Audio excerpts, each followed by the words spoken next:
Welcome to my YouTube channel zero to pi classes. बच्चों, आज हम लोग इंटरमीडिएट के बायोलॉजी में, ठीक है बच्चों, हम लोग मानव जनन आपका दूसरा लेसन का हम लोग अध्ययन कर रहे थे बच्चों। ठीक है बच्चों, इससे पहले हम लोग नर जनन तंत्रों का अध्ययन कर चुके हैं बच्चों, जिसमें हम लोग वृषण के बारे में, अधिवृषण के बारे में, ठीक है बच्चों, बर्थोलियन ग्रंथियों के बारे में, यानी सब कुछ अध्ययन कर लिए हैं। यहाँ पर हम लोग अध्ययन करेंगे बच्चों, आप देख सकते हैं यहाँ पर मादा जनन तंत्र यानी फीमेल रिप्रोडक्टिव सिस्टम के बारे में अध्ययन करेंगे बच्चों। ठीक है, यहाँ पर हम लोग अध्ययन करेंगे बच्चों मादा जनन तंत्र का यानी फीमेल रिप्रोडक्टिव सिस्टम के बारे में। ठीक है बच्चों, यहाँ पर आप देख सकते हैं, यहाँ पर ठीक बच्चों, यहाँ पर मादा जनन तंत्र को निम्नलिखित अंगों में विभाजित किया जा सकता है। ठीक है बच्चों, जो मादा जनन तंत्र होता है बच्चों, उसमें हम लोग जो अंग होते हैं उनमें निम्नलिखित यहाँ पर अंग होते हैं बच्चों, जिसमें से आप पहला देख सकते हैं एक जोड़ी अंडाशय।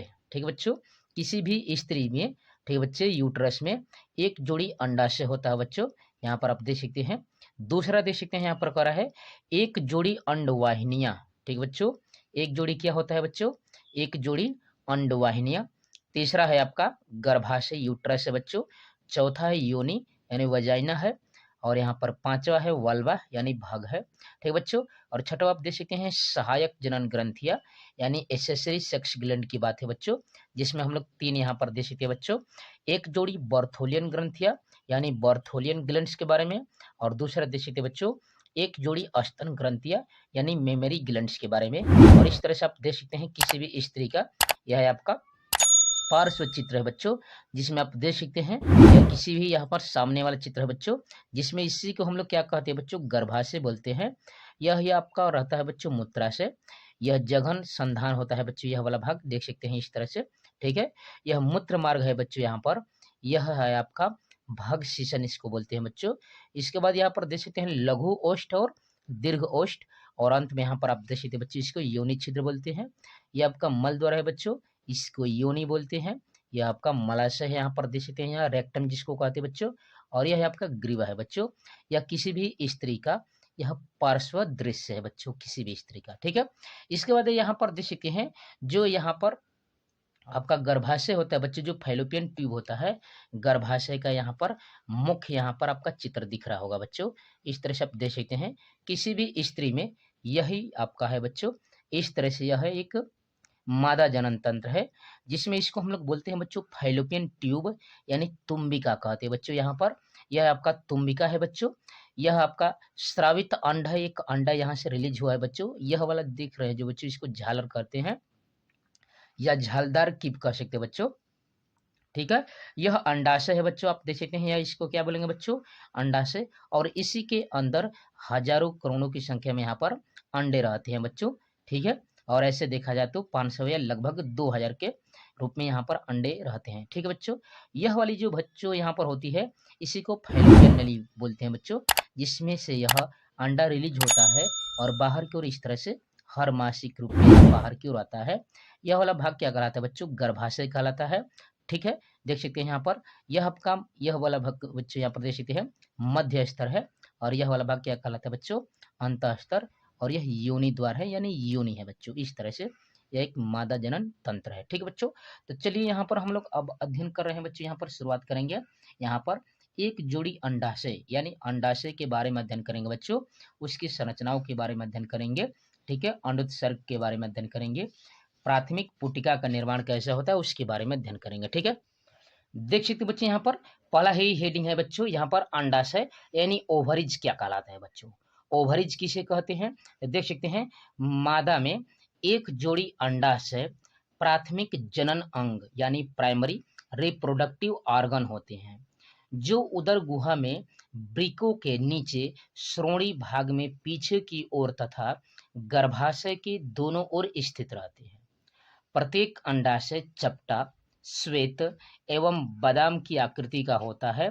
यह लगभग 2 सेंटीमीटर लंबा, ठीक है, 2 सेंटीमीटर यह लंबा, यहाँ पर 2 सेंटीमीटर चौड़ा तथा 1 सेंटीमीटर मोटा होता है। ठीक है बच्चों, आप देख सकते हैं अंडाशय कैसा होता है बच्चों, यहाँ पर चपटा होता है, श्वेत होता है यहाँ पर, और बादामी आकृति का होता है।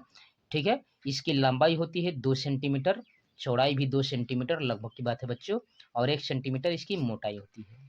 प्रत्येक अंडाशय उदरावरण, ठीक है, यहाँ पर देख सकते हैं कि वलय से बनी अपनी ओर के वृक्क के समीप अंडाशय धर द्वारा उदर गुहा से जुड़ा रहता है तथा दूसरी ओर से यह अंडाशयी स्नायु यानी ओवेरियन यहाँ पर लिग्मेंट द्वारा गर्भाशय से जुड़ा रहता है। इस तरह से देख सकते हैं।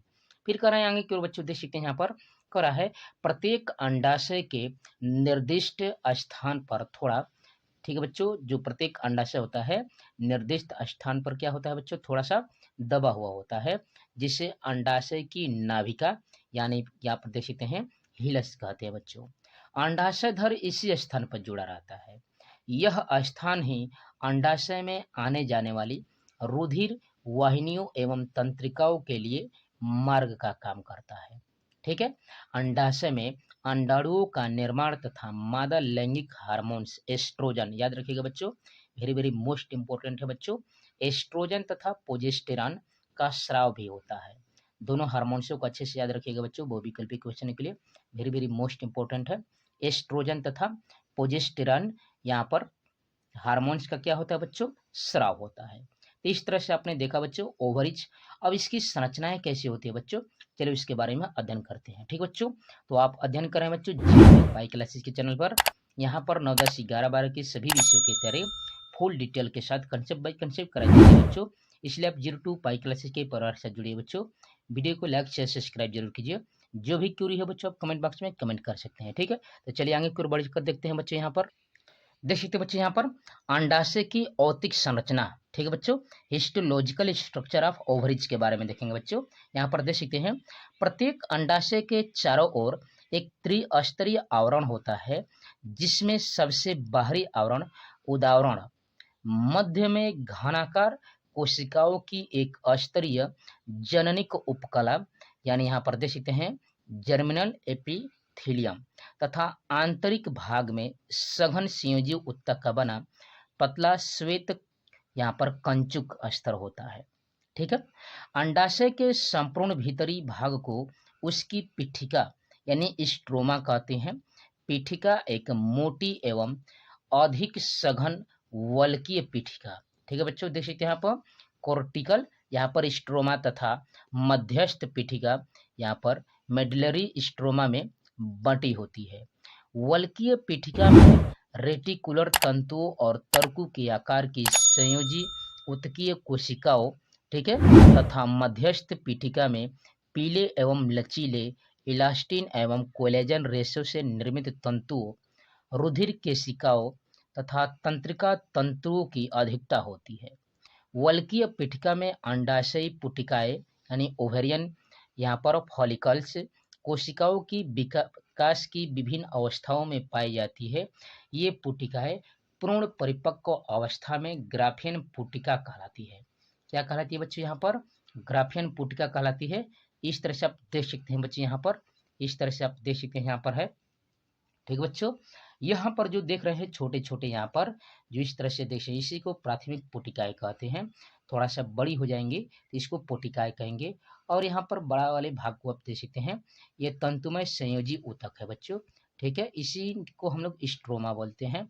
यह वृद्धि करती हुई पुटिकाओं को दर्शाया गया है बच्चों। यह अंड कोशिका है। ठीक है, इस तरह से जब ये बंटवारा हो जाएगा तो इसे हम लोग कणीय प्रावरण कहेंगे। और यहाँ पर यह देख सकते हैं बच्चों, इस वाले को कहेंगे डिस्कस प्रोजिलेरस या यहाँ पर कुम्यूलस अकुरिकस। ठीक है, यह जननिक उपकला है बच्चों। यह पुटिका गुहा आप देख सकते हैं यहाँ पर कोरोना रेडिएटा, इस वाले भाग को क्या बोलेंगे बच्चों, जो खाली वाला स्थान है इसको कोरोना रेडिएटा, और यह वाला जो उठा वाला भाग है जोना रेडिएटा बोलते हैं बच्चों। और यह जो अंतर वाला भाग है इसको जोना पेलुसिडा बोलते हैं बच्चों।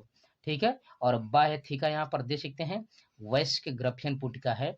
और यहाँ पर जब ये फटने के बाद, ये ग्राफियन पुटिकाओं के फटने के बाद यहाँ पर यह दिखाएगा बच्चों, जिसमें से अंडाणु रिलीज हो रहा है या फटी हुई पुटिका है। जब फट जाती है बच्चों तो यहाँ पर आप देख सकते हैं एक धब्बे के समान इसमें ब्लड भर जाता है।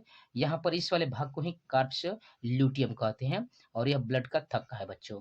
जब ये समाप्त होने की कगार पर हो जाता है बच्चों, एकदम थोड़ा सा रह जाता है, तब उसको क्या बोलते हैं बच्चों, कार्प्स एल्बिकेंस बोलते हैं। क्या उसको बोलते हैं बच्चों हम लोग, कार्प्स एल्बिकेंस बोलते हैं। और इसी तरह से सभी स्तनधारियों के अंडाशय की संरचनाएं होती है बच्चों। यहाँ पर आप मनुष्यों की बात करेंगे तो ठीक है। अब चलते हैं बच्चों, एक एक का अध्ययन करते हैं। यहाँ पर आप बढ़कर देख सकते हैं बच्चों, ग्राफियन पुटिका का परिपक्वन एवं अंडोत्सर्ग कैसे होता है, किस प्रकार से यहाँ पर अध्ययन करेंगे बच्चों। ठीक है, यहाँ पर आप देख सकते हैं, जन्म के समय शिशु के प्रत्येक अंडाशय की स्ट्रोमा में 2 लाख से 20 लाख तक अंडाणुजन होते हैं। प्रत्येक अंडाणुजन से एक अंडे का निर्माण होता है, परंतु शिशु के पैदा होने के पहले अनेक अंडाणुजन अक्रिय हो जाती है, यानी निष्क्रिय हो जाते हैं बच्चों। इस निष्क्रिय अंडाणुजन को मार्गरोधक कहते हैं। कुछ अंडाणुजन वृद्धि करके प्राथमिक अंड कोशिका में बदल जाते हैं, शेष सभी अंड कोशिकाएं समाप्त हो जाती हैं।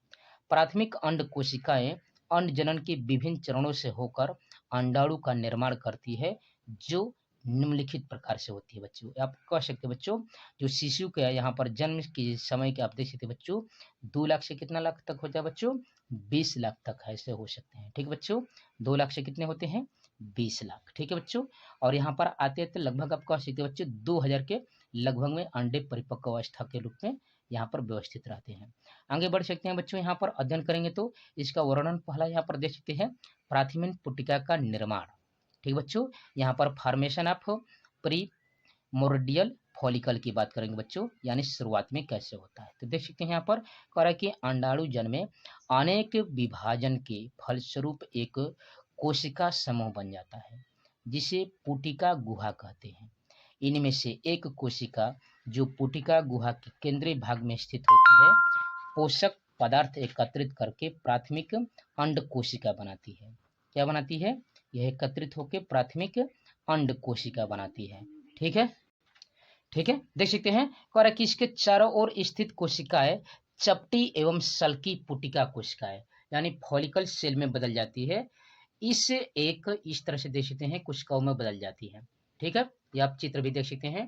कह रहा है कि इस एक अस्तरीय कोशिकाओं से घिरी यहाँ पर कोशिकाओं से क्या है बच्चों, यहाँ पर आप देख सकते हैं यहाँ पर घिरी प्राथमिक। ठीक है बच्चों, क्या कह रहा है यहाँ पर, प्राथमिक की बात कर रहे हैं यहाँ पर, देख सकते हैं। ठीक है, देख सकते हैं अंड कोशिकाओं को प्रारंभिक पुटिका कहते हैं। इस तरह से यहाँ पर आप चित्र देख सकते हैं, यह प्रारंभिक पुटिका कहलाती है, जिसमें शीर्ष वाले भाग को पुटक केंद्र कोशिकाएं कहते हैं। यह इसका केंद्रक है बच्चों, और केंद्रकों में यह वाला जो भाग देख रहे हैं इसका ग्रेनुलोसा कोशिका कहते हैं, और मध्य वाले भाग को जोना पेलुसिडा बोलते हैं। यह प्राथमिक पुटिका कहलाएगी। प्रारंभिक पुटिका से अभी इसको क्या बोलेंगे बच्चों, यहाँ पर प्राथमिक पुटिका बोलेंगे, और इसके बाद यह बड़ी होकर क्या बदल जाएगी बच्चों, द्वितीयक पुटिका में बदल जाएगी। ठीक बच्चों, यह बड़ी होकर किस में बदल जाएगी, द्वितीयक पुटिका में, जिसमें से यह यहाँ पर अंतःथिका हो जाएगा, बाह्यथिका हो जाएगा, एंट्रम हो जाएगा, और जोना पेलिसुडा तो रहेगा ही बच्चों। इस तरह से देख सकते हैं। ठीक है, इस तरह से आपका रहेगा। ठीक है, आगे बढ़कर देख सकते हैं बच्चों, यहाँ पर यह आपका हो गया बच्चे आपका परिपक्व ग्राफियन पुटिका, जिसमें से आप सेंटर को देख सकते हैं, जिसको हम लोग बोलते हैं अंड कोशिका। इस वाले भाग को हम लोग बोलते हैं यहाँ पर देख सकते हैं क्यूम्यूकल्स, यहाँ पर फोरिकस, इसको कहेंगे बाह्यथिका। कोरोना रेडिएटा है बच्चे, यहाँ पर जोना पेलुसिडा इस वाले उठे वाले भाग को कहेंगे। यह खाली वाला स्थान को यहाँ पर पुटिका गुहा, यह आपका है दोनों वाले भाग को मेम्ब्रेना ग्रेनुलोसा कहेंगे। इस तरह से आपका है। ठीक है, ये आपका यहाँ पर देख सकते हैं, इस तरह से है। आगे बढ़ेंगे तो देख सकते हैं यहाँ पर अब यह परिपक्वन जो ग्राफियन पुटिका है बच्चों, इसका अब अंडोत्सर्ग हुआ है। क्या हुआ है बच्चों, यहाँ पर यह अंडोत्सर्ग हुआ है। यहाँ से अंड कोशिकाएं फटी हुई है, और यहाँ से जोना पेलिसुडा और कोरोना रेडिएटा बाहर की ओर आ गए हैं। अब देख सकते हैं फटी हुई है ग्राफियन पुटिका है। यह हम लोग बच्चों ग्राफियन पुटिका के परिपक्वन में अंडोत्सर्ग कैसा होता है उसके बारे में हम लोग देख रहे हैं। इसके बाद इसका क्या होता है बच्चों, यहाँ से आप देख सकते हैं जब ये फट के बाहर हो जाता है तो इस वाले खाली स्थान में रुधिर भर जाता है, जिससे रुधिर का थक्का जम जाता है, जिसको हम लोग क्या बनता है बच्चों, यहाँ पर कार्प्स ल्यूटियम बन जाता है। यहाँ पर इस वाले भाग को पीत पिंड कोशिका कहते हैं, और यह कार्प्स ल्यूटियम कहलाता है। जब एक धब्बे के समान रह जाता है उसी को हम लोग क्या बोलते हैं बच्चों, कार्प्स एल्बिकेंस बोलते हैं। क्या बोलते हैं बच्चों, इसको कार्प्स एल्बिकेंस बोलते हैं। इस तरह से देख सकते हैं। दूसरा यहाँ पर देख सकते हैं बच्चों, यहाँ पर प्राथमिक पुटिका का निर्माण यहाँ पर आप देख सकते हैं, फॉर्मेशन ऑफ प्राइमरी फॉलिकल के बारे में देखेंगे। ठीक है, तो यहाँ पर देख सकते हैं प्रारंभिक पुटिकाओं की वृद्धि बाल्यावस्था में प्रारंभ हो जाती है। इनमें पुटिका कोशिकाएं पहले घनाकार हो जाती है, और फिर बार बार विभाजन के कारण अनेक यहाँ पर इसके अनेक स्तर, आप कह सकते हैं 6-7 स्तर बन जाते हैं।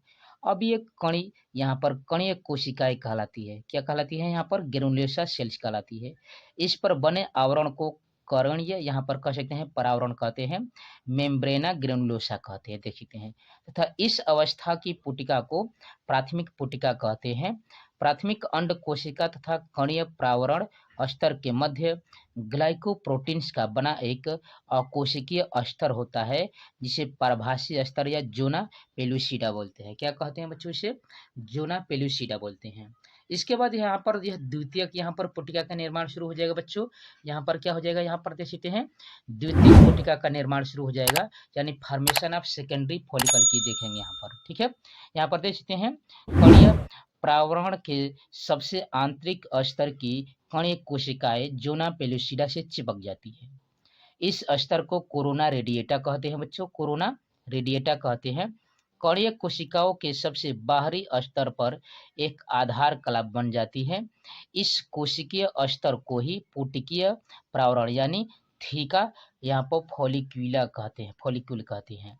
इनकी आंतरिक कोशिकाएं पुटीय तरह यानी फॉलिक्यूलर फ्यूल्ड का श्रावण करती है। पुटिका के आकार बढ़ने के साथ साथ पुटकीय प्रावरण दो परतों में विभाजित होने लगता है, जिसमें से एक बाह्य संयोजी उत्तक कोशिकाओं का आवरण क्या कहलाता है बच्चों? थीका एक्सटर्ना कहलाता है। क्या कहलाते हैं? यहाँ प्रदर्शित है थीका एक्सटर्ना, तथा आंतरिक स्तर का आवरण क्या कहलाता है? थीका इंटरना कहलाता है। पुटिका के यहाँ पर मध्य भाग में तरल से भरी गुहा को एंट्रम कहते हैं। क्या कहते हैं बच्चों? इसे एंट्रम कहते हैं। स्रावी पुटिका कोशिकाओं का स्राव इसी गुहा में भरने लगता है। इस अवस्था में पुटिका को द्वितीयक पुटिका यानी सेकेंडरी फॉलिकल कहते हैं बच्चों। इस तरह से अपने यहाँ पर अध्ययन किया बच्चों द्वितीयक पुटिका का निर्माण। अब हम लोग यहाँ पर अध्ययन करेंगे बच्चों ग्राफियन पुटिका का निर्माण कैसे किया जाता है। ठीक है बच्चों, अब आगे बढ़कर देखेंगे बच्चे यहाँ पर ग्राफियन पुटिका का निर्माण, फॉर्मेशन ऑफ ग्राफियन फॉलिकल के बारे में। ठीक है, यहाँ पर अध्ययन करेंगे बच्चे, देख सकते हैं यौनारंभ के पश्चात पीयूष ग्रंथि से स्रावित गोनाइडोट्रोपिन हार्मोन्स के प्रभाव से जब बालिका में लैंगिक परिपक्वता आती है तो द्वितीयक पुटिका में वृद्धि शुरू हो जाती है। सर्वप्रथम द्वितीयक पुटिका के प्राथमिक अंड कोशिका के केंद्रक का प्रथम विभाजन परिपक्वन विभाजन ये फर्स्ट मैचुरेशन डिवीजन या अर्धसूत्री विभाजन रिड्यूक्शन यहाँ पर डिवीजन पूरा होता है, जिसके फलस्वरूप द्वितीयक अंड कोशिका यानी सेकेंडरी यहाँ पर ऑक्टी बनती है और एक छोटी सी प्रथम ध्रुवीय कोशिका अलग होती है। ये दोनों ही कोशिकाएं अगुणित होती है। द्वितीयक कोशिका से प्रथम ध्रुवीय कोशिका चिपकती रहती है। जल्द ही द्वितीयक अंड कोशिका में द्वितीयक परिपक्वन विभाजन शुरू हो जाता है, परंतु मध्य अवस्था तक पहुंचकर यह रुक जाता है। इस अवस्था की पुटिका को यहाँ पर आशय या ग्राफियन पुटिका, यहाँ पर वेसिकुलर या ग्राफियन फॉलिकल कहते हैं। पुटिकीय गुहा के विस्तार के कारण यह पुटिका बड़ी होती जाती है और इसका कणीय यहाँ पर प्रावरण दो स्तरों में बढ़ जाता है।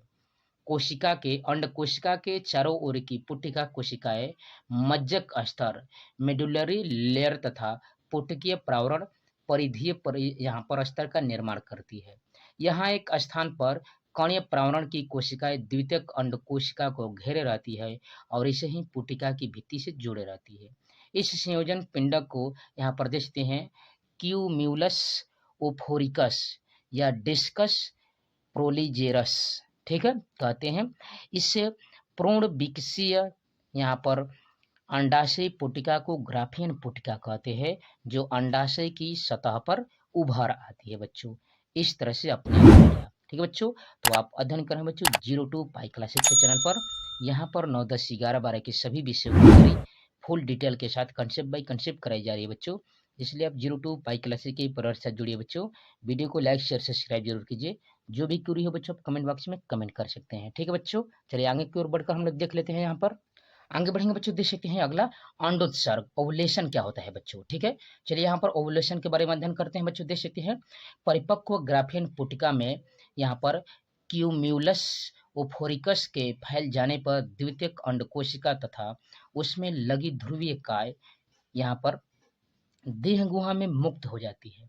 अंडवाहिनी की झालरदार कीप में से होता हुआ अंडाणु अंडवाहिनी में प्रवेश करता है द्वितीयक अंडाणु कोशिका के पुटिका से बाहर मुक्त होने की प्रक्रिया को ही अंडोत्सर्ग या डिंबोत्सर्ग कहते हैं। क्या कहते हैं? यानी फॉलिकल ट्यूब के द्वारा बाहर आने के, अंडे के बाहर आने की प्रक्रिया को ही क्या कहते हैं बच्चों? हम लोग अंडोत्सर्ग कहते हैं। आगे बढ़कर देखते हैं बच्चों यहाँ पर कार्प्स ल्यूटियम का निर्माण कैसे होता है बच्चों। ठीक है, यहाँ पर फॉर्मेशन ऑफ कार्प्स ल्यूटियम के बारे में अध्ययन करेंगे। तो देखेंगे यहाँ पर करा है, फटे हुए ग्राफियन फॉलिकल की पुटिका विघटित न होकर एक पीली ग्रंथिल रचना में बदल जाती है, जिसे कार्प्स ल्यूटियम कहते हैं। अब फटे हुए स्थान से पुटिका बंद हो जाती है और इसकी गुहा में रुधिर एकत्रित होकर एक थक्का बना लेता है, क्लोट बना लेता है। अब कणीय प्रावरण यहाँ पर की पुटिका कोशिकाएं अत्यधिक बड़ी और गोल होकर पीली पीत या लुटियम कोशिकाएं बन जाती है। ये कोशिकाएं पुटिका गुहा के चारों ओर एक मोटी स्तरित उपकला बना लेती है। इसी उपकला को कार्प्स ल्यूटियम कहते हैं। यह एक तरह की अंतःस्रावी ग्रंथि होती है जो प्रोजेस्टेरॉन, एस्ट्रोजन, रिलैक्सिन तथा इनहिबिन नामक हार्मोन्स का स्राव करती है। निषेचन न होने की स्थिति में कार्प्स ल्यूटियम नष्ट होकर एक धब्बे के रूप में दिखाई देने लगता है, जिसे कार्प्स एल्बिकेंस कहते हैं बच्चों। इस तरह से आपने अध्ययन किया, जो वेरी वेरी मोस्ट इंपॉर्टेंट था बच्चों। इस तरह से आपने यहाँ पर अध्ययन किया। ठीक बच्चों, चलिए आगे हम लोग बढ़ते हैं। यहाँ पर फाइलोपियन ट्यूब किसे कहते हैं बच्चों? अंडवाहिनी किसे कहते हैं या फाइलोपियन नलिका किसे कहते हैं, जो वेरी वेरी मोस्ट इंपॉर्टेंट है बच्चों परीक्षा की दृष्टि से। चलिए बढ़कर हम लोग देख लेते हैं यहाँ पर अंडवाहिनी या फाइलोपियन नलिका। देखेंगे बच्चों यहाँ पर कहा कि एक जोड़ी अंडवाहिनी अंडाशय को गर्भाशय से जोड़ती है। प्रत्येक अंडवाहिनी लगभग 10 से 12 सेंटीमीटर लंबी कुंडलित नलिका होती है। इसके निम्नलिखित 3 भाग होते हैं। पहला है बच्चों रोमाभी कीप या यहाँ पर इन्फंडिबुलस। क्या है? इन्फंडिबुलस। ठीक है, यह अंडवाहिनी का चौड़ा तथा कीपनुमा प्रारंभिक भाग होता है जो अंडाशय से जुड़ा होता है। इसके छिद्र या चौड़ी मुखिका को कीपक, यहाँ पर ओस्टियम कहते हैं। कीपक के किनारों पर उंगली के समान अनेक उभार होते हैं जिन्हें झालर या फिम्बरी कहते हैं। इस भाग से 10 सेंटीमीटर लंबी अंडवाहिनी प्रारंभ होती है जो अंडोत्सर्ग के समय अंडाशय से निकले अंडाणुओं को ग्रहण करती है। रोमाभी कीप आगे चलकर अंडवाहिनी में एक चौड़े भाग में खुलती है जिसे यहाँ पर फलसिका या तुम्बिका कहते हैं। क्या कहते हैं बच्चों? से फलसिका या तुम्बिका कहते हैं। यह आपका यहाँ पर अंडवाहिनी का पहला भाग था। अब आगे बढ़कर देखेंगे इसका दूसरा भाग बच्चों। इसका दूसरा भाग देखेंगे गर्भाशय या फाइलोपियन नलिका किसे कहते हैं बच्चों? फाइलोपियन ट्यूब किसे कहते हैं। ठीक है बच्चों, यह देख सकते हैं यहाँ कह रहा है यह रोमाभी कीप के पश्च क्षेत्र से प्रारंभ होती है। इसकी आंतरिक दीवारें संकुचनशील होती है। इस भाग में तरंग गति के कारण गर्भाशय नलिकाओं में अंडाणु आगे की ओर बढ़ते हैं। इसी भाग में निषेचन की क्रिया संपन्न होती है बच्चों, जो वेरी वेरी मोस्ट इंपॉर्टेंट है बच्चों। यही भाग में निषेचन की क्रिया यानी अंडाणु से शुक्राणुओं का मिलान होता है। अंतिम देख सकते हैं तीसरा संकीर्ण पत्र क्या होता है बच्चों? करे यहाँ पर इस्थीमस क्या है? करा है यह अंडवाहिनी का अंतिम सिरा होता है जो गर्भाशय में खोलता है। यह अंडवाहिनी का लगभग 1/3 भाग होता है जिसमें एक संकरी अवकाशिका होती है जो गर्भाशय को जोड़े रखती है बच्चों। तो इस तरह से हमने फाइलोपियन ट्यूब के बारे में अध्ययन किया। अब हम लोग बच्चों देखते हैं यहाँ पर गर्भाशय क्या होता है या बच्चादानी किसे कहते हैं या यूट्रस या वोम्ब क्या होता है बच्चों, जो वेरी वेरी मोस्ट इंपॉर्टेंट है। ठीक बच्चों, इस तरह से आप देख सकते हैं यहाँ पर। ठीक बच्चों, गर्भाशय क्या है? यहाँ पर कह रहा है यह श्रोणि गुहा की मध्य रेखा में आंतयोजनी तथा स्नायु द्वारा जुड़ा लगभग 7.5 सेंटीमीटर लंबा, 3 सेंटीमीटर मोटा तथा 5 सेंटीमीटर खोखला शंक्वाकार या नाशपाती के आकार का अंग होता है। गर्भाशय का चौड़ा भाग ऊपर की ओर तथा संकरा भाग नीचे की ओर होता है। इसके अग्रभाग की ओर मूत्राशय तथा पृष्ठ भाग की ओर मलाशय होता है। इसको हम लोग 3 भागों में विभाजित कर सकते हैं। आप देख सकते हैं बच्चों, कह रहा है यहाँ पर पहला कह रहा है कि ऊपर की ओर गुंबद नुमा यहाँ पर उभरा बूंद या फंड्स कहलाता है। ऊपर वाला भाग को क्या कहते हैं बच्चों? हम लोग फंड्स कहते हैं। ठीक है, दूसरा कह रहा है मध्य का काय भाग यानी बॉडी कहलाता है और तीसरा कह रहा है सबसे निचला संकरा ग्रीवा यहाँ पर सर्विक्स भाग, जिसका आंतरिक भाग योनि वजाइना में उभरा होता है। ठीक है बच्चों, यह वजाइना में क्या होता है? उभरा रहता है। आगे बढ़कर देख सकते हैं कर कि गर्भाशय एक पतली ग्रीवा द्वारा योनि में खुलता है। गर्भाशय ग्रीवा की गुहा को ग्रीवा नाल कहते हैं। ठीक है, सर्विकल यहाँ पर कैनल कहते हैं, जो योनि के साथ मिलकर जन्म नाल यानी बर्थ कैनाल बनाती है बच्चों। गर्भाशय भित्ति में ऊतकों की 3 स्तर होती है। पहला कह रहा है कि बाहरी पतला झिल्लीमय स्तर जिसको परिगर्भाशय कहते हैं। दूसरा मध्य का मोटा चिकना स्तर जिसको गर्भाशय पेशी स्तर कहते हैं बच्चों। और अंत में देख सकते हैं आंतरिक ग्रंथिल स्तर यानी गर्भाशय का आंतरिक स्तर बच्चों। ठीक है, इस तरह से आप देख सकते हैं। यहाँ पर देख सकते हैं पेरीमेट्रियम कहते हैं इसको, मायोमेट्रियम कहते हैं और इंडोमेट्रियम कहते हैं। इस तरह से आप देख सकते हैं इसके भाग थे बच्चों। ठीक है, आगे बढ़कर देख सकते हैं कह रहा है मोटे गर्भाशय पेशी स्तर के कारण गर्भाशय की भित्ति फैलने वाली अर्थात विस्तार में समक्ष होती है, जिसके कारण गर्भावस्था के समय गर्भाशय आकार में बड़ा हो जाता है। गर्भाशय भित्ति मोटी होने के कारण गर्भाशय गुहा संकरी होती है। गर्भाशय काय में यह गुहा त्रिकोणाकार परंतु ग्रीवा क्षेत्र में नलिका के समान होता है। गर्भाशय का आंतरिक स्तर गर्भाशय गुहा को स्तरित करता है। ग्रीवा में स्थित श्लेष्मिका की स्रावी कोशिकाएं श्लेष्म का स्राव करती है, जो गर्भाशय तथा अंड वाहिनियों में शुक्राणु तथा अंडाणुओं के मार्ग को सुगम बनाता है तथा उसकी सुरक्षा करता है। ठीक है बच्चों, आगे बढ़ के बच्चों देख सकते हैं यहाँ पर देख सकते हैं योनि है बच्चों, वजाइना है। देखेंगे यह मूत्राशय एवं मलाशय के मध्य में स्थित लगभग 7.5 से 10 सेंटीमीटर लंबी तथा अत्यधिक लचीली एवं पेशीय नलिका होती है। यह मादा का मैथुन स्थल होता है। यह रजुस्राव एवं प्रसव मार्ग का भी कार्य करता है। इसमें श्लेष्मक कला अत्यधिक मात्रा में पाई जाती है, जिसके कारण यह स्थान हमेशा गीला रहता है। गर्भाशय की ग्रीवा इसके पश्च भाग में खुलती है। इसका अग्रभाग एक छिद्र द्वारा बाहर खुलता है। कुंवारी कन्याओं में योनि के मुख पर पतला व झिल्ली युक्त एक पर्दा होता है, जिसे योनि छद यानी हाइमन कहते हैं बच्चों। ठीक है, यहाँ पर आपने देखा यहाँ पर। ठीक है बच्चों, आगे बढ़कर देख सकते हैं वेरी वेरी मोस्ट इंपॉर्टेंट है। आप देख सकते हैं यहाँ पर देख सकते हैं कर है इस पर्दे के मध्य में स्थित एक छिद्र द्वारा आवर्त काल में रज बाहर निकलता है। यह झिल्ली लैंगिक संपर्क, शारीरिक परिश्रम हो या व्यायाम के द्वारा भंजित हो जाती है बच्चों। योनि में उपस्थित कुछ जीवाणु जैसे आप कह सकते बच्चों लैक्टोबैसिलस द्वारा अपघटन से कार्बनिक अम्ल बनते हैं, जो श्लेष्मक को अम्लीय बना देते हैं। वीर्य का क्षारीय अंश मैथुन के समय इस अम्लता को समाप्त कर देता है। देख सकते बच्चों यहाँ पर कह रहा है जो योनि के अंदर जो ये जीवाणु पाया जाता है बच्चों लैक्टोबैसिलस, वही दही में भी पाया जाने वाला है बच्चों।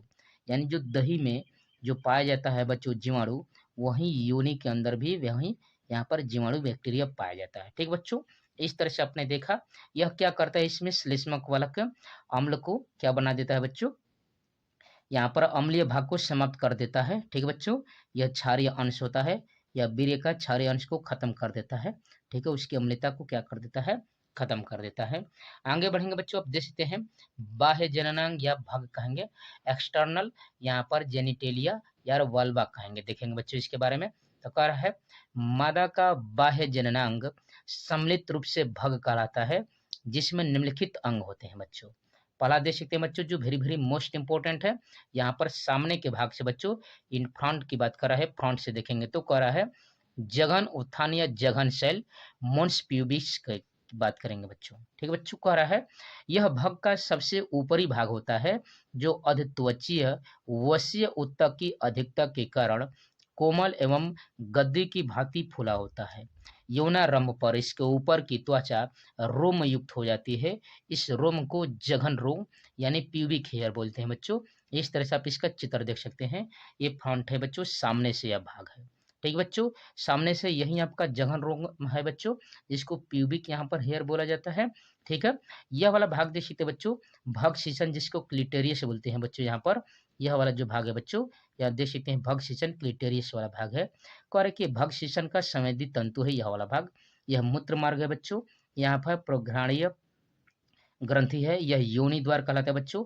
यहाँ पर लिबिया मेजोरा और लिबिया माइनोरा है बच्चों। यह है आपका है बच्चों लिबिया माइनोरा और यह बच्चों है लिबिया मेजोरा, जिसको हम लोग दीर्घ ओष्ठ कहते हैं और लघु ओष्ठ कहते हैं। यह योनि द्वार है। यह आपका गुदा द्वार है बच्चों। यह मादा का बाह्य जननांग है बच्चों, इन फ्रंट ऑफ, सामने से देखने पर। ठीक बच्चों, यहाँ पर देख सकते हैं, यहाँ पर लघु ओष्ठ, दीर्घ ओष्ठ क्या होता है बच्चों, लिबिया मेजोरा किसे कहते हैं बच्चों, दीर्घ ओष्ठ क्या होता है, तो देख सकते हैं करा है, ये त्वचा के दो खड़े एवं मोटे भाग होते हैं जो जघन उत्तान से भाग के निचले सिरे तक यानी छोर तक इधर उधर फैले रहते हैं। इनकी बाह्य त्वचा में भाल होते हैं, जबकि आंतरिक त्वचा में वसा, तेल तथा श्वेत ग्रंथियों की प्रचुरता होती है। ये पुरुषों के वृषण कोश से समझाता प्रदर्शित करते हैं, यानी वृषण कोश के ही समान होते हैं बच्चों। ठीक है, आगे बढ़कर देख सकते हैं दूसरा, यहाँ पर देख सकते हैं सी वाला भाग बच्चों, लघु ओष्ठ, लिबिया मेनोरा क्या कहलाता है बच्चों। देख सकते हैं है, ये दीर्घ ओष्ठों से योनि छिद्र की ओर आगे लगे एक एक अपेक्षाकृत छोटे और पतले ओष्ठ होते हैं। इन पर बाल एवं वसा का अभाव होता है। इनकी त्वचा में श्वेत ग्रंथियां बहुत कम होती है, परंतु तेल ग्रंथियां अधिक मात्रा में पाई जाती है बच्चों। यहाँ पर याद रखिएगा बच्चों, यहाँ पर लिबिया मेजोरा। प्रकोष्ठ वेसिट्यूबल्स किसे कहते हैं बच्चों, देख सकते हैं कह रहा है कि यह लघु ओष्ठों से घिरा बीच में छोटा सा तर्कु रूपी यहाँ पर स्पेंडल शेप्ड क्षेत्र होता है, जिसे योनि छिद्र इसके अधिकांश भाग में फैला होता है। प्रकोष्ठ के निचले भाग में दोनों तरफ यहाँ पर लंबवत उत्थानशील इरेक्टिकाइल, ठीक बच्चों, यहाँ पर पिंड, प्रकोष्ठ कंद, वल्व ऑफ वेजिटेबल, यहाँ पर वेसिस्टेबल्स कह सकते हैं, बनाते हैं। आगे देख सकते हैं बच्चों, यहाँ पर कह रहा है भग शीशन या भगसेप क्लिटेरियस का कहना था बच्चों। तो कह रहा कि प्रकोष्ठ में सबसे ऊपरी भाग में लघु ओष्ठ के पास एक छोटा सा बेलनाकार और उत्थानशील अंग होता है। यह पुरुष के शीशन के समान एवं उत्तेजनशील होता है बच्चों। ठीक है, इस तरह से हमने यहाँ पर स्त्री के यहाँ पर जननांगों के बारे में अध्ययन किया बच्चों। अब हम लोग यहाँ पर स्त्री के सहायक ग्रंथियों के बारे में अध्ययन करेंगे बच्चों, जो वेरी वेरी मोस्ट इंपॉर्टेंट रहेंगे बच्चों। तो आप अध्ययन करेंगे 02 पाई क्लासेस के चैनल पर। यहाँ पर 9, 10, 11, 12 के सभी विषयों की तैयारी फुल डिटेल के साथ कंसेप्ट कराए जा रहे हैं बच्चों। इसलिए आप 02 पाई क्लासेस के परिवार के साथ जुड़िए बच्चों। वीडियो को लाइक शेयर सब्सक्राइब जरूर कीजिए। जो भी क्वेरी हो बच्चों आप कमेंट बॉक्स में कमेंट कर सकते हैं, या इससे पहले के वीडियो डिस्क्रिप्शन में मिल जाएंगे बच्चों, या यहाँ पर इस चैनल के वीडियोज के प्लेलिस्ट में जाकर आप देख सकते हैं बच्चों, अच्छे से अध्ययन कर सकते हैं बच्चों। आगे बढ़कर देख सकते बच्चों, अब आपकी है सहायक ग्रंथियां एसेसरी ग्लैंड्स के बारे में अध्ययन करेंगे। देख सकते बच्चों, करा है स्त्रियों में 2 सहायक जनन ग्रंथियां पाई जाती है। यहाँ पर पहला दिया है बच्चों बर्थोलियन ग्रंथियां।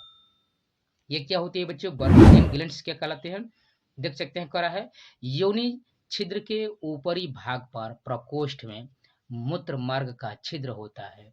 यह मूत्र मार्ग की दीवार से यहाँ पर दीवार में श्लेष्मा का श्रवण करने वाली सेम के बीज के आकार की ग्रंथियां पाई जाती हैं, जिन्हें बर्थोलियन की ग्रंथियां या प्रघ्राण ग्रंथियां कहते हैं बच्चों। मैथुन के समय इन ग्रंथियों से स्रावित श्लेष्म स्नेह का कार्य करता है। ये नर की काउपर्स ग्रंथियों के समजात अंग होते हैं बच्चों। और दूसरा यहाँ पर देखिए बच्चों अस्तन ग्रंथियां। ठीक है बच्चों, यहाँ पर दूसरा सहायक ग्रंथि में क्या आ जाएगा बच्चों, अस्तन ग्रंथियां। यहाँ पर देख सकते हैं कर है नर एवं मादा दोनों के वक्ष भाग में सामने की ओर 2 भरे हुए वर्ण युक्त चुचुक यानी निपल उपस्थित होते हैं। प्रत्येक चुचुक के चारों ओर का क्षेत्र वर्ण युक्त होता है, जिसे अस्तन परिवेश एरियोला कहते हैं बच्चों। मादा में चुचकों के चारों ओर का अधिकांश भाग वसा के जमाव तथा पेशियों की प्रचुरता के यहाँ पर कारण स्तंभों यानी ब्रेस्ट के रूप में फूला रहता है। प्रत्येक स्तन स्रावी उत्तकों का बना होता है, जो 15 से 20 पालियों में बटा रहता है। इसके बीच में वश्य उत्तक भरे रहते हैं बच्चों। इस तरह से कह रहा है कि प्रत्येक पाली में कई छोटी यहाँ पर पालिकाएं पाई जाती है।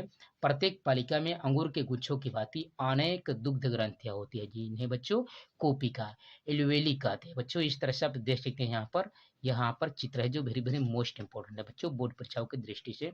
यहाँ पर आप देख सकते हैं यह है आपका, यहाँ पर आप देख सकते हैं बच्चों यह वसा वाले भाग है, यह दुग्ध नलिकाएं हैं बच्चों। इस तरह से आप देख सकते हैं दुग्ध पालिया है, जिसको पालिया कहते हैं। यह आपका पसलिया है बच्चों, और अंदर वाले भाग को कहेंगे अंतरा पार्श्विक पेशिया, और यह वाले भाग को दीर्घ अंश पेशी कहेंगे। और आप देख सकते हैं एरियोला को, यह मादा का यहाँ पर स्तन ग्रंथियों की संरचना है। जिसमें से इसको कहेंगे बच्चों दुग्ध कूपिका कहेंगे। यहाँ पर ये कूपिका है बच्चों। इसके बाद यह कई कूपिका इकट्ठी होकर क्या बनाती है बच्चों, दुग्ध वाहिनी बनाती है। और दुग्ध वाहिनियाँ कहाँ खुलती है बच्चों, तुम्बका के सहारे दुग्धनाल में जाती है। और दुग्धनाल अंतिम सिरा कहाँ पर खुलता है बच्चों, चुच्चू के सहारे खुलता है। यह जो बाहर वाला पृष्ठ होता है बच्चों, इसको स्तन परिवेश बोलते हैं। इस तरह से मादा के स्तन ग्रंथ की यह संरचना होती है बच्चों। आपने यहाँ पर अध्ययन किया, ठीक बच्चों। और यहाँ पर गर्भावस्था के समाप्त होने पर कोशिकाएं फैल जाती है और इसमें दुग्ध का स्रावन होने लगता है, जो पलिकाओं में कुछ छोटी छोटी द्वितीयक वाहिकाओं में बहता रहता है। ये नलिकाएं मिलकर प्रत्येक पाली से एक दुग्ध वाहिनी यानी मेमरी ड्यूक्स बनाती है बच्चों। इस प्रकार प्रत्येक स्तन में 15 से 20 दुग्धनाल यहाँ पर लेक्टिफ्यूरस ड्यूक्ट होती है, जो चुच्चू के शिखर पर एक पृथक क्षेत्र द्वारा बाहर खुलती है। ठीक है, बाहर खुलने से पूर्व इनका कुछ एक माने छोटा सा भाग होता है बच्चों, जिसको तुम्बिका एम्पुला के रूप में फूला रहता है। नर में दुग्ध ग्रंथियां सक्रिय नहीं होती है बच्चों, निष्क्रिय रहती है। इस तरह से अपने यहाँ पर मादा के पूरे यहाँ पर लैंगिक जनन में सहायक ग्रंथियों और मुख्य ग्रंथियों के बारे में अध्ययन किया बच्चों। ठीक है, अब हम लोग देखेंगे मादा में यौनारंभ, ऑनसेट ऑफ प्यूबर्टी कब होती है बच्चों। ठीक है, यहाँ पर मादा में यौनारंभ की शुरुआत कब होती है, यहाँ पर देख सकते हैं बच्चों, मादा में यौनारंभ यहाँ पर ऑनसेट ऑफ प्यूबर्टी क्या होती है, देख सकते हैं बच्चों। करा है मादा में नर की तुलना में यौनारंभ जल्द शुरू होता है। मादा में यह लगभग 10 से 12 वर्ष की आयु में शुरू हो जाता है। मादा में सबसे पहले वृद्धि की अवस्था प्रारंभ होती है, पश्चात 12 से 13 वर्ष की अवस्था में अंडोत्सर्ग तथा रजोदर्शन, जिसको जब शुरुआत में जब होता है बच्चों, जब किसी भी स्त्री के किसी भी औरत की लड़की में जब पहली बार यहाँ पर होता है बच्चों अंडोत्सर्ग ओवुलेशन होता है, तो उसे ही हम लोग बच्चों बोलते हैं रजोदर्शन, मेनार्च बोलते हैं बच्चों। क्या बोलते हैं बच्चों, याद रखिएगा, रजोदर्शन बोलते हैं, मेनार्च बोलते हैं, याद रखिएगा। ठीक है बच्चों, आगे बढ़कर देख लेते हैं। ठीक है बच्चों, यहाँ पर और जब 50 से 60 वर्ष की अब कह सकते हैं 45 से 50 वर्ष की आयु में जब यह समाप्त होता है बच्चों, तो उसको रज्जु निवृत्ति बोलते हैं। क्या बोलते हैं बच्चों, उसे रज्जु निवृत्ति बोलते हैं, याद रखिए। जब शुरुआत में जब पहली बार दर्शन होता है तो उसको रजो दर्शन यानी मेनार्च बोलते हैं। ठीक है, जिसकी शुरुआत 12 से 13 वर्ष में होती है और जब समाप्त होता है बच्चों 40 से 45 वर्ष की आप कह सकते हैं 45 से 50 वर्ष की अवस्था में, जिसको रज्जु निवृत्ति बोलते हैं बच्चों, यहाँ पर मेनोप्सिस बोलते हैं बच्चों। ठीक है, आगे बढ़कर देख सकते हैं बच्चों स्त्री के द्वितीयक लैंगिक लक्षण यानी गौण लैंगिक लक्षण क्या होते हैं बच्चों। यहाँ पर देख सकते हैं करा कि यौनारंभ के पश्चात लड़कियों में निम्नलिखित परिवर्तन होते हैं। क्या होते हैं बच्चों, बाह्य जननांगों तथा स्तनों का विकास प्रारंभ हो जाता है। दूसरा देख सकते हैं बच्चों अंडोत्सर्ग तथा मासिक धर्म या आवर्त चक्र प्रारंभ हो जाता है। तीसरा देख सकते हैं श्रोणी मेखला तथा नितंब चौड़े हो जाते हैं। स्वर मधुर व तीव्र हो जाते हैं। यहाँ पर बगल जननांगों इत्यादि के आसपास बाल उगाते हैं बच्चों। मादा में पुरुष ग्रंथियों द्वारा स्रावित गोनाडोट्रोपिन, प्रोजेस्टेरॉन, एस्ट्रोजन आदि हार्मोन्स अंडाशय के विकास के कार्यों का नियंत्रण करते हैं, विकास एवं कार्यों का नियंत्रण करते हैं तथा मादा में यौनावस्था को प्रेरित करते हैं बच्चों। इस तरह से आपने अध्ययन किया। ठीक बच्चों, आपने यहाँ पर इस तरह से देखा यहाँ पर गौण लैंगिक लक्षणों के बारे में। चलिए आगे बढ़कर देखते हैं बच्चों। यहाँ पर देखिए बच्चों कह रहा है लड़कों एवं लड़कियों में यौनारंभ के समय होने वाले परिवर्तन। ठीक बच्चों, इस वाले भाग में हम लोग यहाँ पर अध्ययन करेंगे, यहाँ पर लड़कों के बारे में और इधर लड़कियों के बारे में। सबसे पहले जनद भाग रहेगा बच्चों, जनद। तो लड़कों में क्या होता है बच्चों, कह रहा है वृषण बड़े होने लगते हैं तथा शुक्राणु जनन शुरू हो जाता है। और लड़कियों में क्या परिवर्तन होता है, कह रहा है कि अंडाशय में वृद्धि होने लगती है तथा अंडोत्सर्ग प्रारंभ हो जाता है। यहाँ पर लैंगिक अंग अतिरिक्त जो लैंगिक अंग है बच्चों लड़कों में क्या होता है, तो कह रहा है सेशन, वृषण कोश, प्रोटेस्ट ग्रंथियां, शुक्राशय तथा अधिवृषणों के आकार में वृद्धि होती है। वहीं लड़कियों में गर्भाशय, योनि, अंडवाहिनियों तथा वाल्वा के आकार में वृद्धि होती है तथा रजोधर्म प्रारंभ हो जाता है। रोम की बात करेंगे बच्चों, तो देख सकते हैं रोम कह रहा है, रोम लड़कों के करा कि शरीर के विभिन्न भागों जैसे दाढ़ी, मूछ, वक्ष, जघन क्षेत्रों में बाल उगाते हैं। और वही प्रोसेस यहाँ पर देख सकते हैं करा है लड़कियों में रोम केवल वक्ष एवं जघन क्षेत्र में ही उगते हैं। ठीक है, दैनिक यहाँ पर देखिए परिवर्तन देखते हैं करा कि एकाएक शरीर कि में तेजी से वृद्धि होती है, श्रोणि मेखला की तुलना में अंश मेखला में अधिक वृद्धि होती है। ठीक है, लड़कियों में कह रहा है कि कुछ समय के लिए वृद्धि में तेजी, श्रोणि मेखला अंश मेखला की अपेक्षा अधिक वृद्धि। स्तनों में वृद्धि होते हैं, शरीर के विभिन्न अंगों में यानी भागों में वसा का संचय हो जाता है। स्वर की बात करेंगे बच्चों, तो स्वर देख सकते हैं, कह रहा है स्वर लड़कों में भारी हो जाता है, जबकि लड़कियों में स्वर तीव्र एवं मधुर हो जाता है। हार्मोन से लड़कों में FSH, यहाँ पर LH तथा टेस्टोस्टेरॉन के स्राव में वृद्धि होते हैं। ठीक है, यहाँ पर देखेंगे बच्चों, कह रहा है यहाँ पर लड़कियों में FSH, LH, एस्ट्रोजन एवं प्रोजेस्टेरॉन के स्राव में वृद्धि हो जाती है। मनोवैज्ञानिक में देख सकते हैं, लड़कियों की ओर यहाँ पर लड़के आकर्षित होना प्रारंभ हो जाते हैं, और लड़कियों में देख सकते हैं लड़कों के लिए आकर्षण प्रारंभ हो जाता है। इस तरह से अपने देखा यहाँ पर। ठीक है, आगे बढ़ेंगे बच्चों, देख सकते हैं यहाँ पर वेरी वेरी मोस्ट इंपॉर्टेंट, कह रहा है कि रजोधर्म या मासिक चक्र या आवर्त चक्र या मेंस्ट्रुअल साइकिल या MC क्या होता है बच्चों, इसके बारे में हम लोग अध्ययन करेंगे, जो वेरी वेरी मोस्ट इंपॉर्टेंट है। देख सकते कह रहा है, मादा में जनन काल के प्रारंभ के समय ऋतुस्राव प्रारंभ होता है, जो जनन काल की समाप्ति के पश्चात रुक जाता है। मादा में लगभग 12 से 13 वर्ष की आयु में प्रारंभ होकर 45 से 50 वर्ष की आयु तक होता है। इस काल में प्रतिमाह अंडाशय से एक अंडे का उत्सर्जन होता है। अंडोत्सर्ग की क्रिया दोनों अंडाशय से बारी बारी होती है। निषेचन न होने की स्थिति में गर्भाशय की दीवार एवं अंडाशय में चक्रीय परिवर्तन होता है।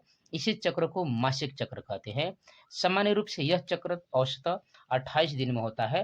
तत्पश्चात रुधिर का स्राव प्रारंभ हो जाता है।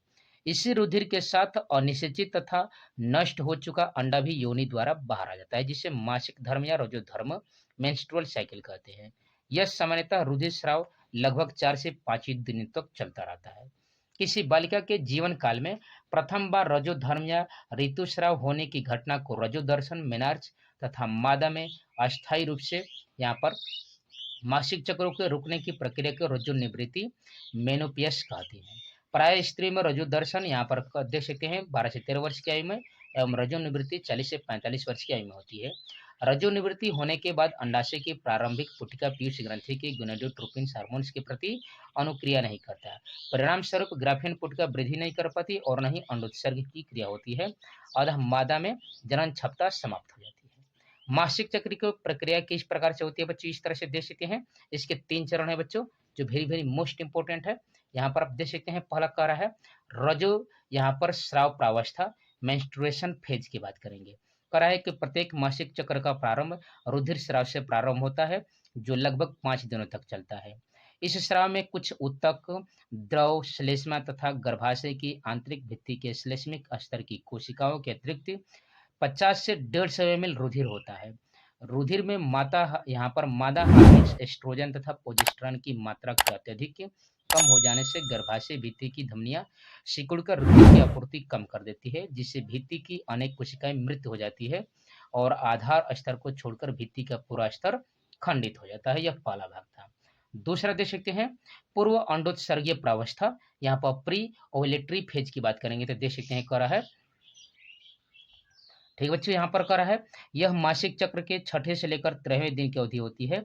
6ठे दिन पीयूष ग्रंथि से स्रावित पुटिका यहाँ पर उद्दीपक हार्मोन्स के प्रभाव से यहाँ पर वृद्धिशील पुटिकाओं में और अधिक वृद्धि होती है तथा इससे एस्ट्रोजन तथा इनहिबिन हार्मोन्स का स्राव होने लगता है। इसलिए इस प्रावस्था को पुटकीय प्रावस्था भी कहते हैं। 6ठे ही दिन कह रहा है कि 6वें दिन प्रत्येक अंडाशय में केवल एक ही पुटिका वृद्धि करके अन्य पुटिकाओं की तुलना में बड़ी हो जाती है। इसके बाद इस पुष्टिकाओं से स्रावित हार्मोन्स के प्रभाव से FSH, ठीक है, फॉलिक्यूलर यहाँ पर सिमुलेशन हार्मोन्स की यहाँ पर क्या होता है बच्चों, प्रभाव से यहाँ पर फॉलिकल सिमुलेशन हार्मोन से FSH के प्रभाव से यहाँ पर वृद्धि हो जाती है। इस तरह से यहाँ पर आप देख सकते हैं, जिसके कारण अन्य पुटिकाओं में वृद्धि रुक जाती है और शीघ्र ही ये नष्ट हो जाती है। अब ये परिवर्तनशील पुटिका यहाँ पर परिपक्व ग्राफेन पुटिका बन जाती है और यह अंडाशय के स्तर पर उभर आती है बच्चों, इस तरह से। ठीक है, कह रहा कि पीयूष ग्रंथि द्वारा स्रावित दूसरे hormones luteinising hormones LH hormone जिसको कहते हैं की मात्रा बढ़ने से ग्राफियन पुटिका से एस्ट्रोजन हार्मोन्स का स्रावण बढ़ जाता है, जिसके कारण ये फट जाती है तथा द्वितीयक अंडकोशिका अंडोत्सर्ग के लिए तैयार हो जाती है। अंडोत्सर्ग के 1-2 दिन पहले ग्राफियन पुटिका से प्रोजेस्टेरॉन हार्मोन्स की कुछ मात्रा स्रावित होती है और 14वें दिन एलएच हार्मोन्स के प्रभाव से अंडोत्सर्ग होता है। इस समय मादा के शरीर का तापमान सामान्य से अधिक हो जाता है तथा श्लेष्मा की मात्रा बढ़ जाने से संभोग की इच्छा जागृत होने लगती है। मुक्त हुई द्वितीयक अंड कोशिका गर्भाशय नाल में चली जाती है तथा एस्ट्रोजन हार्मोन्स के प्रभाव के कारण गर्भाशय की भित्ति का पुनर्निर्माण होना प्रारंभ हो जाता है। तीसरा देशक है कह रहा है यह मासिक चक्र की यहाँ पर पश्चात अंडोत्सर्गीय प्रवस्था, यहाँ पर पोस्ट ओवुलरी फेज की बात करेंगे बच्चों। कह रहा है यह मासिक चक्र की अंतिम अवधि होती है जो 15 से 28वें दिन की अवधि होती है। इसमें एलएच के प्रभाव के कारण फटी हुई ग्राफेन पुटिका में कार्ब्स लूटियम बन जाता है। यह 7 दिन तक वृद्धि करने के पश्चात प्रोजेस्टेरॉन का स्रावन करती है। एलएच द्वारा इसकी मात्रा एवं स्राव का नियंत्रण किया जाता है बच्चों। ठीक है, यहाँ पर अंडाशय के निषेचित न होने की स्थिति में कार्ब्स लूटियम विघटित होकर एक श्वेत कार्ब्स एल्बिकेन्स बनाता है। यह रुधिर में प्रोजेस्टेरॉन की मात्रा को कम करता है। अंडाणु का निषेचन होने पर प्रोजेस्टेरॉन गर्भाशय को संभावित गर्भ यहाँ पर सगर्भता के लिए तैयार करता है। इसके कारण गर्भाशय की अंतःभित्ति अधिक मोटी हो जाती है और इग्मनज के विदरण से बना विकासशील भ्रूण यानी एम्ब्रॉय गर्भाशय में पहुंचकर अपरा प्लेसेंटा द्वारा आरोपित हो जाता है। अपरा से मानव कोरियोनिक गोनेडोट्रोपिन एचसीजी नामक हार्मोन्स का स्राव होने लगता है। ठीक है, जिससे कार्ब्स लूटियम सक्रिय बना रहता है। जैसे जैसे गर्भावस्था बढ़ने लगती है अपरा से प्रोजेस्टेरॉन और एस्ट्रोजन का स्राव होने लगता है जिससे कार्ब्स लूटियम की आवश्यकता समाप्त हो जाती है और यह नष्ट हो जाता है। ऋतुस्राव के 14वें दिन के आसपास अंडोत्सर्ग होता है और अंडाणु 24 से 72 घंटे ही सक्रिय होते हैं। यदि अंडाणुत्सर्ग के 48 घंटे के भीतर निषेचन नहीं होता तो अंडाणु की निषेचन की क्षमता नष्ट हो जाती है। इसलिए निषेचन के लिए ऋतुस्राव के 14वें दिन के आसपास संभोग करना अनिवार्य हो जाता है। और इस तरह से आप देख सकते हैं बच्चों, यहाँ पर आप इस तरह से आप चित्र देख सकते हैं बच्चों जो वेरी वेरी मोस्ट इंपॉर्टेंट है। इस तरह से आप देख सकते हैं यह आपकी ग्राफियन पुटिका है बच्चों इस तरह से। ठीक है बच्चों, यह आपकी क्या है बच्चों, यह आपकी ग्राफियन पुटिका है इस तरह से। और इस तरह से यहाँ पर एस्ट्रोजन प्रोजेस्टेरॉन की स्थिति को दर्शाया है, गर्भाशय अवस्था को यहाँ पर दर्शाया गया है बच्चों। इस तरह से आप देख सकते हैं। ठीक है, यह ऐसे प्रोसेस के पूरा 28 दिन के यहाँ पर रूप में दर्शाया गया है जो वेरी वेरी मोस्ट इंपॉर्टेंट है बच्चों। इस तरह से आप देख सकते हैं।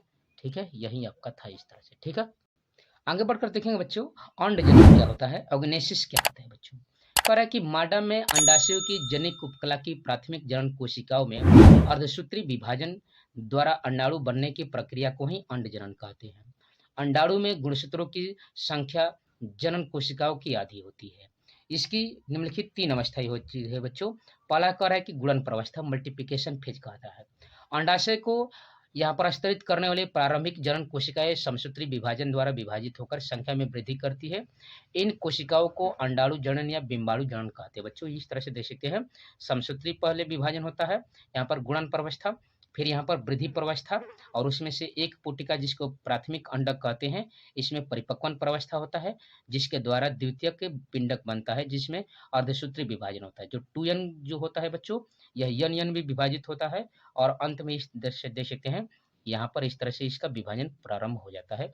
इस तरह से आपने देखा बच्चों जो वेरी वेरी मोस्ट इंपॉर्टेंट है, यह गुणन प्रवस्था था। इस तरह से आपने अध्ययन किया यहाँ पर। ठीक बच्चों, तो आप अध्ययन कर रहे थे 02 पाई क्लासेस के चैनल पर। यहाँ पर 9, 10, 11, 12 के सभी विषय की तैयारी फुल डिटेल के साथ कंसेप्ट बाय कंसेप्ट कराए जा रहे हैं बच्चों। इसलिए आप 02 पाई क्लासेस के पूरा साथ जुड़िए बच्चों। वीडियो को लाइक शेयर सब्सक्राइब जरूर कीजिए। ठीक है बच्चों, चलिए आगे बढ़कर हम लोग देख लेते हैं। देख सकते थे यहाँ पर बच्चों, यहाँ पर गुणन प्रवस्था के आप देख रहे थे जिसमें समसूत्री विभाजन था जो 2 भागों में टूटा था बच्चों, 2n और 2n के रूप में। अब यह फिर 2 भागों से यहाँ पर 4 भागों में टूटेगा बच्चों। इस तरह से यहाँ पर 2n 2n 2n के रूप में, इसलिए इसे हम लोग क्या बोलते हैं बच्चों, समसूत्री विभाजन। और इस प्रकार की अवस्था प्रावस्था को गुणन प्रावस्था बोलते हैं। अब इनमें से जो भी आपका पुटिका है यहाँ पर देख सकते हैं बच्चों, ये जो कोशिका है इसमें से कोई एक वृद्धि करेगी, इसलिए इसको वृद्धि प्रावस्था बोलते हैं।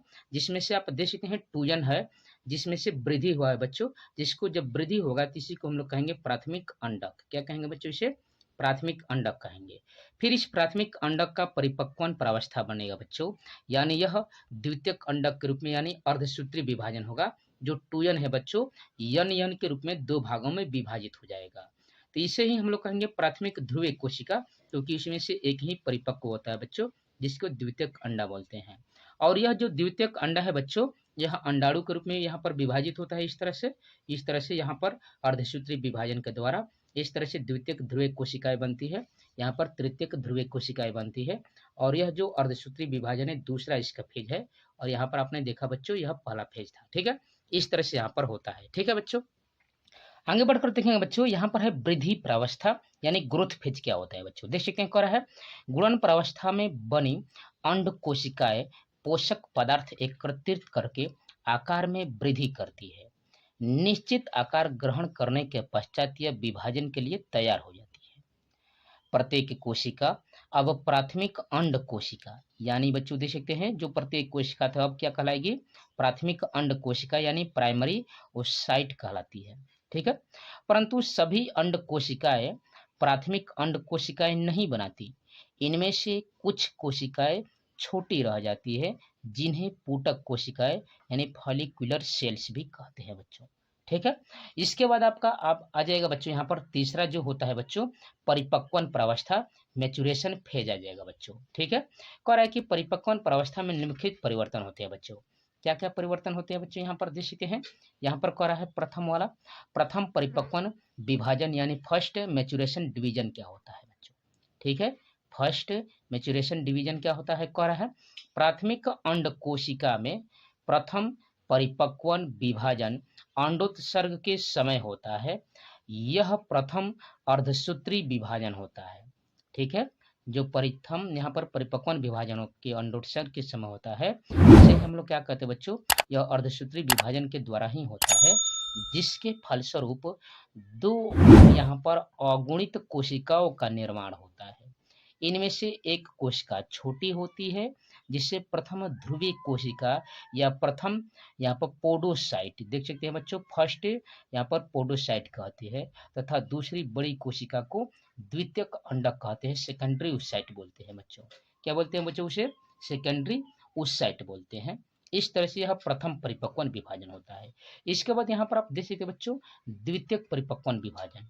ठीक बच्चों, यहाँ पर द्वितीयक परिपक्वन विभाजन यानी सेकेंडरी मैचुरेशन फेज के बारे में देखेंगे तो क्या है, यह विभाजन द्वितीयक अंड कोशिका के अंडवाहिनी में पहुंचने के बाद प्रारंभ होता है तथा उस समय तक पूर्ण नहीं होता जब तक कि शुक्राणु इसमें प्रवेश नहीं कर पाता। यह द्वितीयक अर्धसूत्री विभाजन होता है।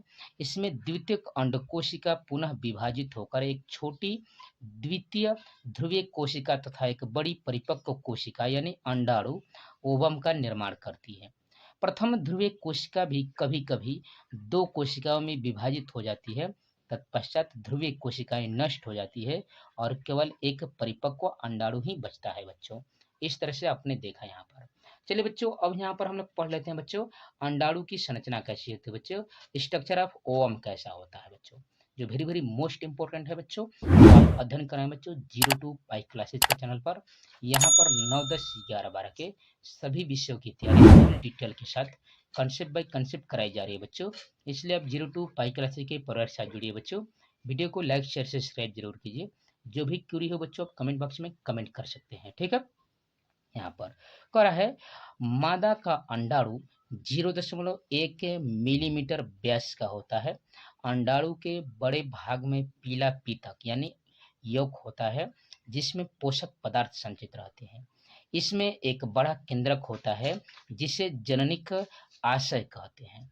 केंद्रक के बाहर तथा जोना रेडिएटा यानी पीतक की बाहरी परत के अंदर अनेक कोशिकांग जैसे माइटोकॉन्ड्रिया, गाल्जिकाएं, प्राथमिक अंड कोशिका पाई जाती है।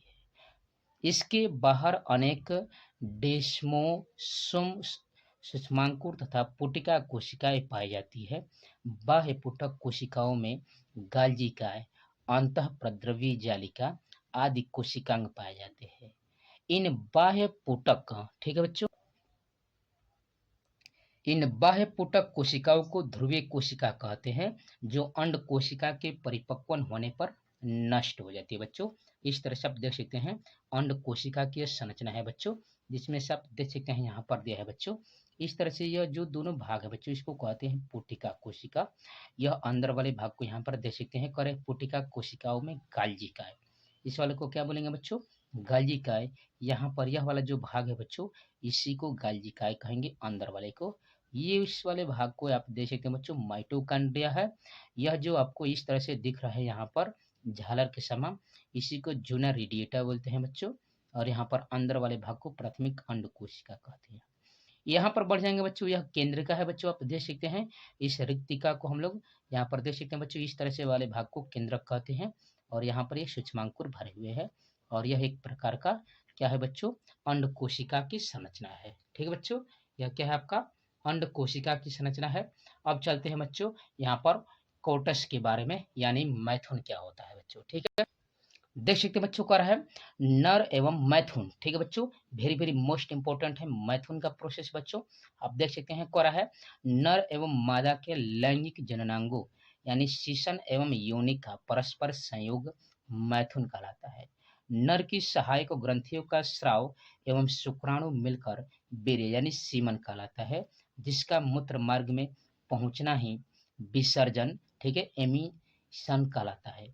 विसर्जन की क्रिया को अधिक प्रबल करने में शीशन मुंड पर पाई जाने वाली संवेदी कोशिका की अहम भूमिका होती है, जिसकी सहायता से लैंगिक उत्तेजना बढ़ जाती है।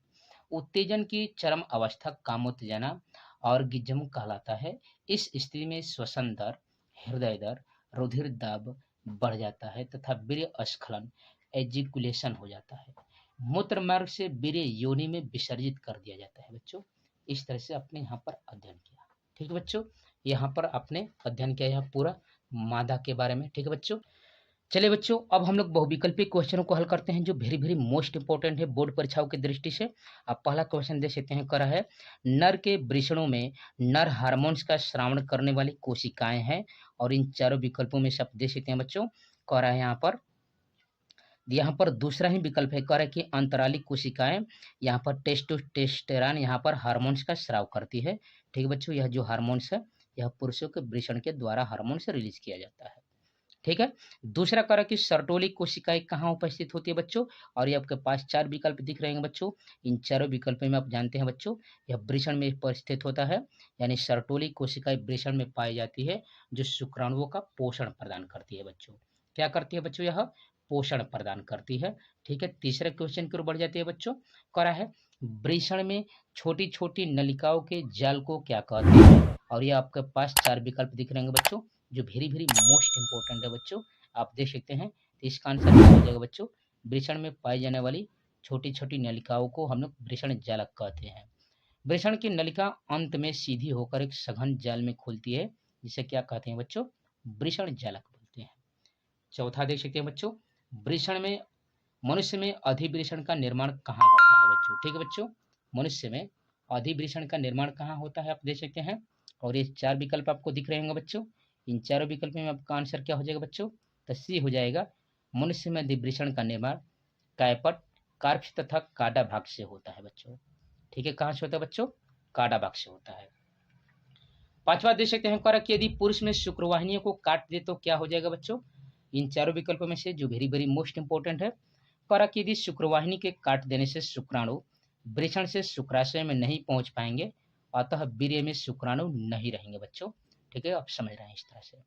आगे बढ़कर देख सकते हैं बच्चों, यहाँ पर छठवें क्वेश्चन में कि मनुष्य में मूत्र मार्ग से निकलता है, क्या निकलता है बच्चों, वीर्य निकलता है, मूत्र निकलता है, अंडाणु निकलता है, या ए या बी निकलता है बच्चों। तो आप समझ सकते हैं, वीर्य निकलता है और मूत्र निकलता है, यानी कि मूत्र मार्ग से वीर्य एवं मूत्र दोनों निष्कासित होते हैं। सातवां क्वेश्चन देख सकते हैं, कि मानव नर जनन तंत्र में उपस्थित सहायक ग्रंथियां क्या होती है बच्चों। तो इन चारों विकल्पों में से आप देख सकते हैं, कह रहा है कि इसमें क्या हो जाएगा बच्चों, इसका हो जाएगा शुक्राशय, प्रोटेस्ट ग्रंथि, कॉपर्स ग्रंथि, यानी ये सभी बाहर होती है बच्चों।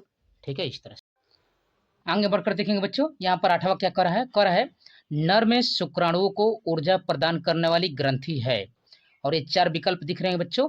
इन चारों विकल्पों में सबका आंसर क्या हो जाएगा बच्चों, तो इन चारों विकल्पों में सबका आंसर हो जाएगा ए बच्चों, शुक्राशय में शुक्राणुओं को एटीपी के रूप में ऊर्जा प्रदान होती है। ठीक है बच्चों, क्या होती है, एटीपी के रूप में ऊर्जा प्रदान होती है। इस तरह से आप देख सकते हैं। ठीक है, नौवां क्वेश्चन देख सकते हैं, कह रहा है वीर्य में अम्लीय द्रव का श्रावण करने वाली कौन सी ग्रंथि होती है बच्चों, और ये आपके पास चार विकल्प दिख रहे होंगे बच्चों। इन चारों विकल्पों में से आपका आंसर क्या हो जाएगा बच्चों, देख सकते हैं, यहाँ पर दिया है बच्चों इस तरह से, आप इन चारों विकल्पों में आप अच्छे से ध्यान दीजिए बच्चों। इन चारों विकल्पों में से आपका आंसर क्या हो जाएगा? तो आपका आंसर हो जाएगा बच्चों प्रोटेस्ट ग्रंथि, यानी आपका आंसर हो जाएगा बच्चों बी हो जाएगा। प्रोटेस्ट ग्रंथि श्वेत एवं हल्के अम्लीय, जिसका पीएच कितना होता है बच्चों? 6.1 से 6.5 तरल का स्राव करती है बच्चों। क्या करती है?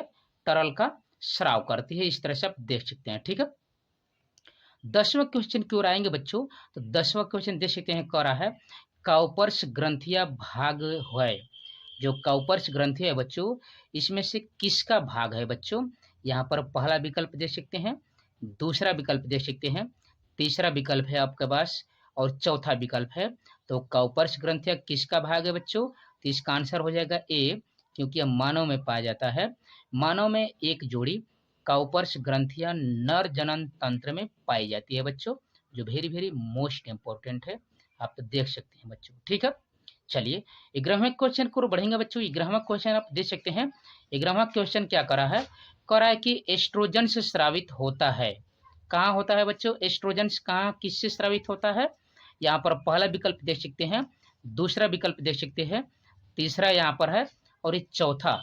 इन चारों में से करा है बच्चों कि किस में से एस्ट्रोजन से स्राव होता है? इसका आंसर हो जाएगा बच्चों ए, लिडिग कोशिकाओं द्वारा एस्ट्रोजन्स का स्राव होता है बच्चों। आप अच्छे से इसको जानिएगा बच्चों। ठीक है, लिडिग कोशिकाओं के द्वारा एस्ट्रोजन्स का क्या होता है बच्चों? स्राव होता है। 12वें क्वेश्चन को बढ़ेंगे बच्चों। तो 12वां क्या करा है? करा कि यदि काउपर की ग्रंथियों को हटा दिया जाए तो क्या प्रभावित होगा बच्चों? ठीक है, यदि काउपर की ग्रंथियों को हटा दिया जाए तो क्या प्रभावित होगा बच्चों? तो आप इसका आंसर दे सकते हैं। तो पहला विकल्प आपको दिख रहा होगा बच्चों इस तरह से, दूसरा यहाँ पर दिख रहा है बच्चों, तीसरा है, और ये चौथा है। इन चारों विकल्पों में से आपका आंसर क्या हो जाएगा बच्चों? तो इन चारों विकल्पों में आपका आंसर हो जाएगा, कह रहा है इस ग्रंथि से स्रावित एक बूंद क्षारीय द्रव मूत्र मार्ग की अम्लता को नष्ट करता है। स्राव न होने की स्थिति में शुक्राणु नष्ट हो जाएंगे। ठीक है, क्या हो जाएंगे बच्चों? ये नष्ट हो जाएंगे, यानी इसका विकल्प आपका था बी बच्चों, शुक्राणु था आपका। आप देख सकते हैं इसका आंसर। ठीक है बच्चों, 13वें क्वेश्चन को बढ़ेंगे बच्चों, जो वेरी वेरी मोस्ट इंपॉर्टेंट है। कह रहा है कि बीरे का तरल भाग यानी सुक्रिय द्रव निर्मित करता है। क्या निर्मित करता है बच्चों? पहला विकल्प देख सकते हैं, दूसरा देख सकते हैं बच्चों, तीसरा देख सकते हैं, और चौथा। इन चारों में से आपको दिख रहा है बच्चों, कह रहा है कि पहला दूसरा होगा, कि पहला दूसरा चौथा होगा, कि यहाँ पर दूसरा तीसरा और चौथा होगा, कि पहला और चौथा होगा। तो इसका आंसर हो जाएगा बच्चों यहाँ पर बी, यानी पहला दूसरा और चौथा। वीर्य में शुक्राणुओं के अतिरिक्त शुक्राशय, प्रोटेस्ट ग्रंथि एवं वल्बोयूरिथ्रल ग्रंथि द्वारा स्रावित तरल पदार्थ भी उपस्थित होता है। 14वें क्वेश्चन को बढ़कर देखेंगे बच्चों।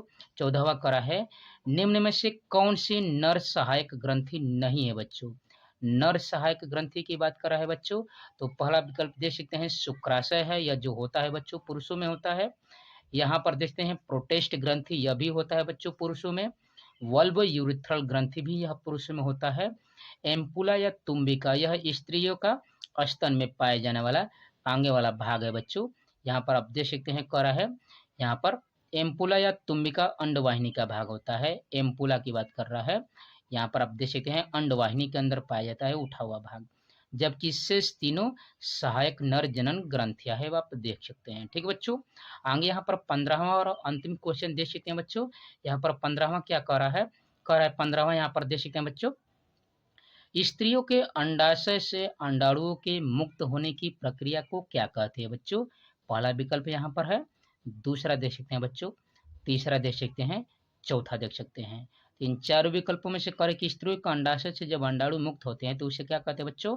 अंडोत्सर्ग बोलते हैं। यानी परिपक्व ग्राफियन पुटिका से अंडाणु मुक्त होने की प्रक्रिया क्या कहलाती है बच्चों? अंडोत्सर्ग कहलाती है। ठीक है बच्चों, तो आप अध्ययन कर रहे थे बच्चों 0 to पाई क्लासेज के चैनल पर। यहाँ पर 9, 10, 11, 12 के सभी विषयों की तैयारी फुल डिटेल के साथ कंसेप्ट बाय कंसेप्ट कराई जा रही है बच्चों। इसलिए आप 0 to पाई क्लासेज के परिवार के साथ जुड़िए बच्चों। वीडियो को लाइक शेयर सब्सक्राइब जरूर कीजिए। जो भी क्वेरी हो बच्चों आप कमेंट बॉक्स में कमेंट कर सकते हैं, या इससे के पहले की वीडियो जो बच्चों आपका नर जनन तंत्र, इसका आपको वीडियोज के प्लेलिस्ट में मिल जाएगा बच्चों, वहाँ से आप जाकर अच्छे से अध्ययन कर लीजिए बच्चों।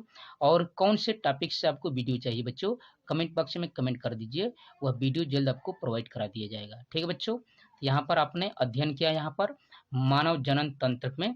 ठीक है बच्चों, आपने यहाँ पर नर जनन तंत्र का अध्ययन किया, और इसके बाद आपने अध्ययन किया बच्चों मादा जनन तंत्र, और यहाँ पर आपने वेरी वेरी मोस्ट इंपॉर्टेंट क्वेश्चनों का अध्ययन किया। ठीक है बच्चों, तो thanks for watching my video. जय हिंद।